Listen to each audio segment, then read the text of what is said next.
السلام عليكم ورحمة الله وبركاته. الحمد لله رب العالمين والصلاة والسلام على أشرف المرسلين وعلى آله وأصحابه وأزواجه وذرياته وأهل بيته أجمعين. கண்ணியத்திற்கும் பெருமதிப்பிற்கும் உரிய பெரியோர்களே, சகோதரர்களே, இல்லாமல் அல்லாஹ்வின் வெற்றாத கருணை நமது உயிரில் மேலான கண்மணி முஹம்மது ரசூலுல்லாஹி ஸல்லல்லாஹு அலைஹி வஸல்லம் அவர்கள் மீதும் அவர் குடும்பத்தார்கள், சத்திய சஹாபாக்கள், நாதாக்கள், நல்லோர்கள் நம் அனைவரும் மீதும் என்றென்றும் குற்றாமல் குறையாமல் அல்லாஹ் நன்மை செய்வானாக.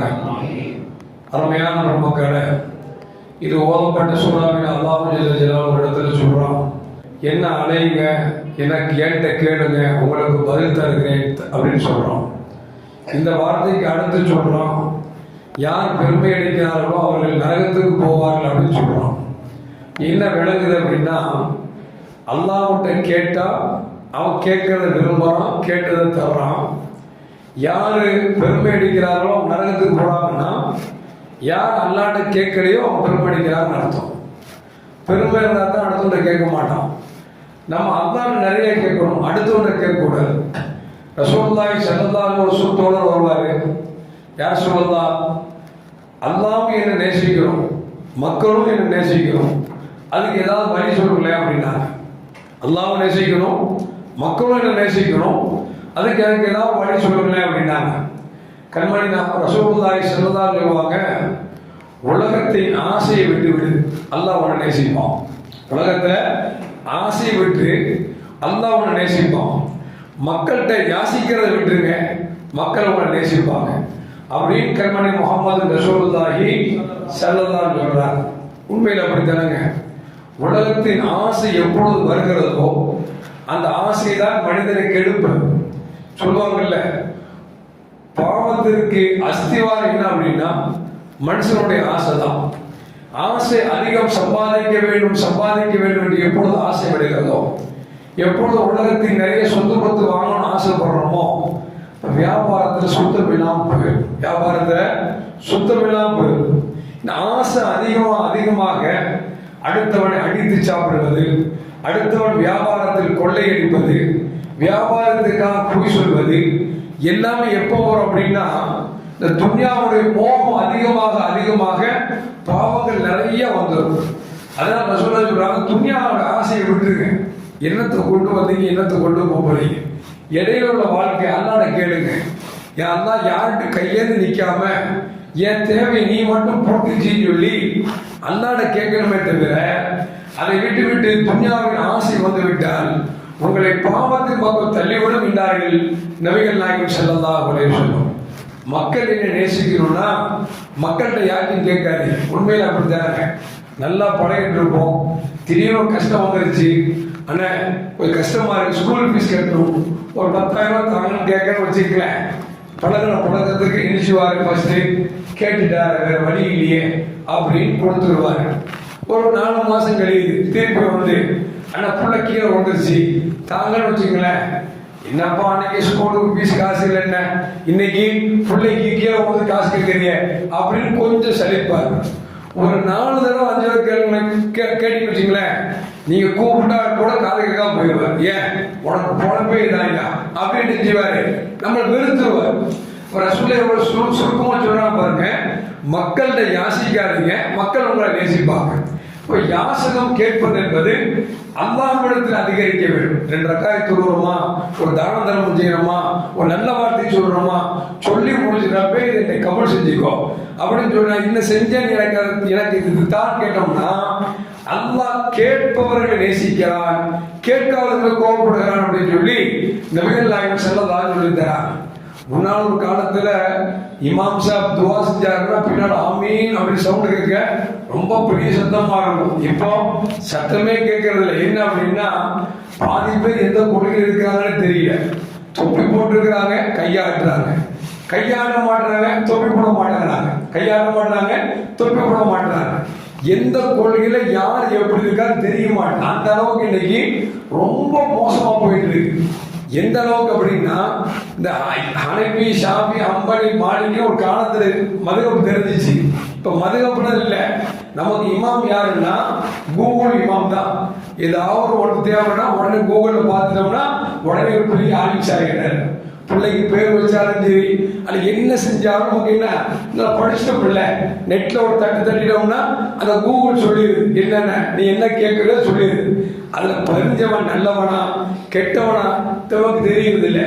இன்னும் சொல்ல போனா இந்த கூகுளை யார் அதிகம் பயன்படுத்துறான்னு சேவ் பண்ற அப்படின்னா யூதர்கள் தான் அதிகமா சேவ் பண்றாங்க. அது யூதர்கள் ஃபாலோ பண்றா இமாம் சாப் ஃபாலோ பண்றதுக்கு ரொம்ப கஷ்டமா இருக்கு. அல்லாஹ் காப்பாற்றணும். எதுக்கு சொல்றோம் அப்படின்னா இப்போ கூகுள் இமாம் ஆகி போச்சு. அதனால கூட்டுத்துவா உண்டா இல்லையா, தராவி தொழுகை தின்றக்காய் இப்படி பாக்குறதெல்லாம் இமாம்கிட்ட கேட்கிற பழக்கம் போயிடுச்சு. கொஞ்சம் கொஞ்சமா போய் இமாமுக்கு சொல்ற அளவுக்கு காலம் மாறி போயிடுச்சு. நமக்கு இமாம் யார் அப்படின்னா கூகுள் இமாம். அது பேருங்க கூகுள் இமாம் அப்படின்னு போட்டோம்னா கூகுள் எல்லாமே நமக்கு சொல்லிட்டு அல்லாஹ் காப்பாற்றும். எதுக்கு சொல்றேன்னா கூகுள்ல நிறைய பொய்யும் பித்தலாட்டமும் இருக்கிறது இல்லாதையும் நிறைய பார்க்கிறோமா இல்லையா.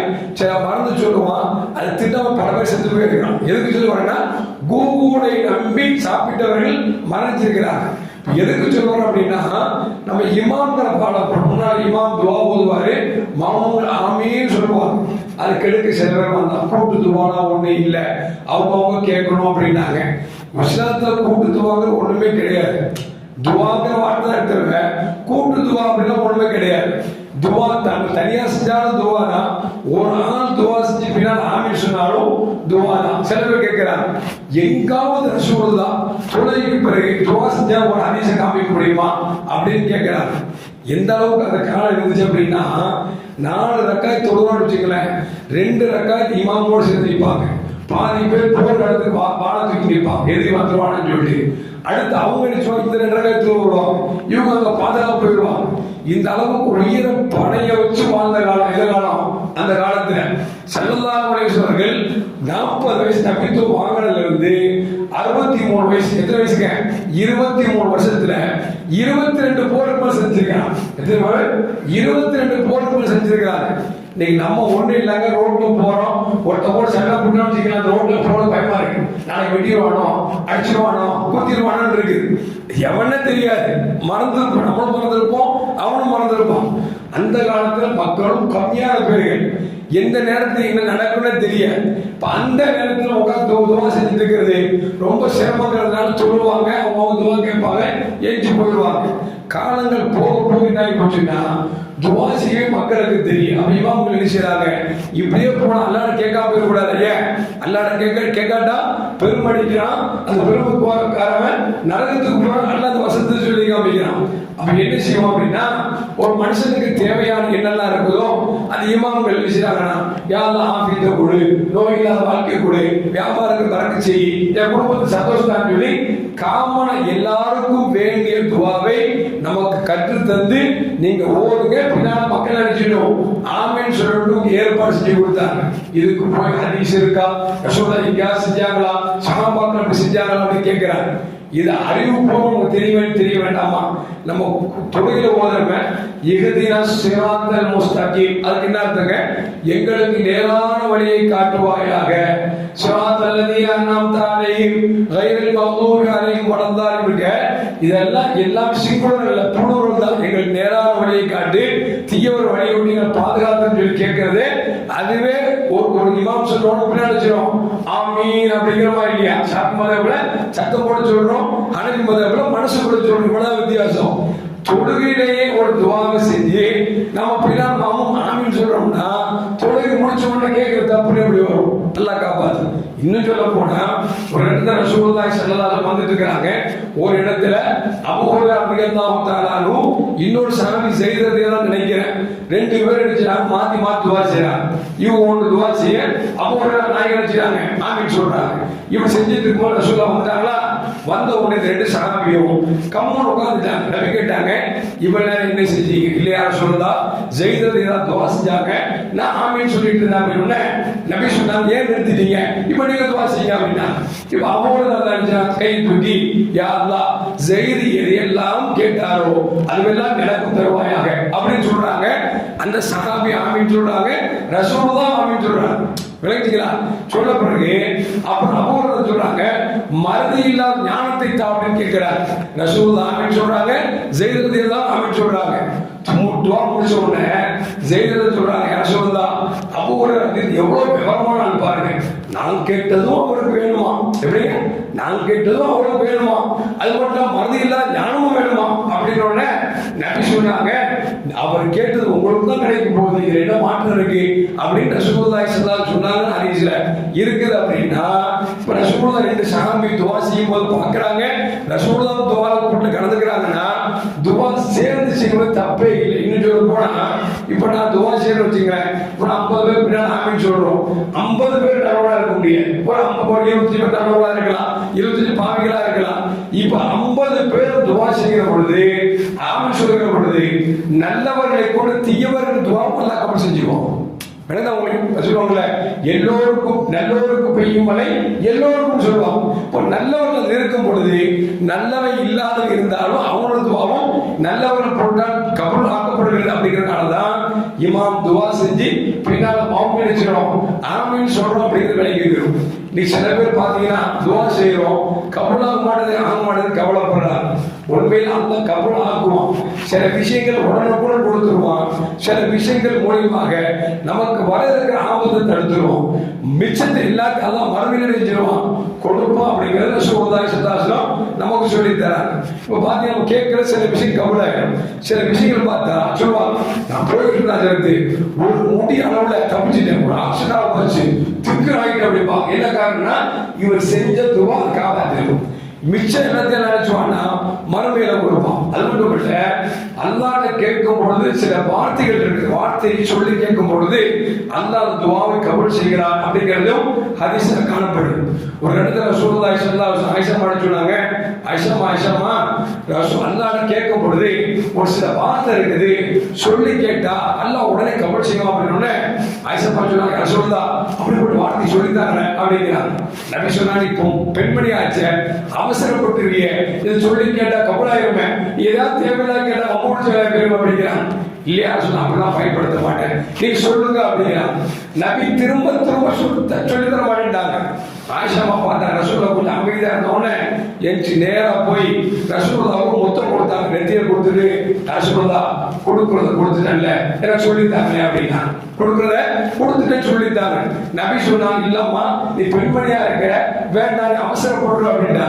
பார்த்தாங்க, உடனே எஞ்சி கூட செஞ்சுட்டு 2 ரக்காத் தொழுதுட்டு அவங்க அல்லாஹ் கேட்கிறான், யா ரஹ்மான் யா ரஹீம் சொல்லி அல்லாஹ்வுடைய திருநாமங்களை சொல்லி துஆ செய்தி அந்த சொல்லி ரசூலுல்லாஹ் கேட்ட உடனே நபி சொன்னாங்க, கேளு நீ எது கேட்டு நான் சொல்லி தர மாட்டேன்னு சொன்னியோ அதை சொல்லிட்டு இருக்கிற, அதை கேளு புடிச்சு கேளு அல்லாஹ் தருவான் அப்படின்னு சொல்லி ரசூலுல்லாஹி ஸல்லல்லாஹு அலைஹி வஸல்லம் சொன்னார்கள் என்று ஹதீஸில் பதிவு செய்யப்படுது. நாம் ஒருவேளை வீட்டுல போய் ஹஜ்ரத் வார்த்தை சொல்லியிருந்தாரு, அதை போதுனா அல்லாஹ் துஆ கபூல் செய்வானா அப்படின்னு சொன்ன உடனே அந்த மாதிரி செய்யும் அப்படிங்களாங்க, எனக்கு சொல்லித்தாங்க எடுத்துக்கீங்களேன், நீங்க சொல்லி தர மாட்டேன்னு சொன்னா நம்ம அம்மா என்ன செய்வாங்க, நீங்களாவது ஹஜ்ரத் உங்க கூப்பிட்டு கொண்டு வாங்க அப்படின்னு சல்லும் பேசிடுவாங்க. ஆனா ஆயிஷா இல்ல, ரசூலுல்லாஹ் எப்படி கரெக்ட் பண்ண பார்த்தாங்க. கொஞ்சம் ரசூலுல்லாஹ் சாதாரண போய் நெத்தியில முத்தம் கொடுத்துட்டு கிஃப்ட் கொடுத்துட்டல எனக்கு சொல்லித்தாங்க அப்படின்னா ஒரு பெண்ணு எப்படி கணவனை கவர் பண்ணணும் அப்படிங்கிறத ஸல்லல்லாஹு அலைஹி வஸல்லம் ஆயிஷா கவர் பண்ணி காமிக்கிறாங்க. ஒருவேளை அவர் கவர் பண்ணியிருந்தாலும் வச்சுங்களேன், நம்ம உதாசீனப்படுத்த வேண்டியதில்லை. இங்க ரசூலுல்லாஹ் முத்தம் கொடுத்து கொண்டு எந்த வாயில் எந்த வார்த்தை தெரியாமல் இருந்ததோ அந்த வார்த்தை கொண்டு வருவதை சொன்னால் இதுதான் ரசூலுல்லாஹ் விளங்குச்சீங்களா?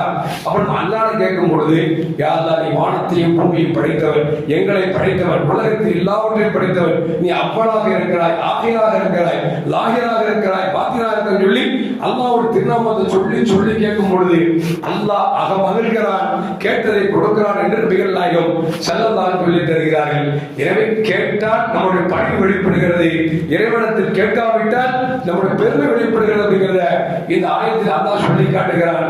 எல்லாம் அல்லாஹ் எழுதினாலும் நம் தேவைகளை அவனிடத்தில் முன்னிறுத்தி கேட்டு பெறக்கூடிய நன்மக்களின் கூட்டத்தில் அல்லாஹ் என்னையும் உங்களை ஆக்கி அல்வானாக. அஸ்ஸலாமு அலைக்கும் வரஹ்மத்துல்லாஹி வபரகாத்துஹு.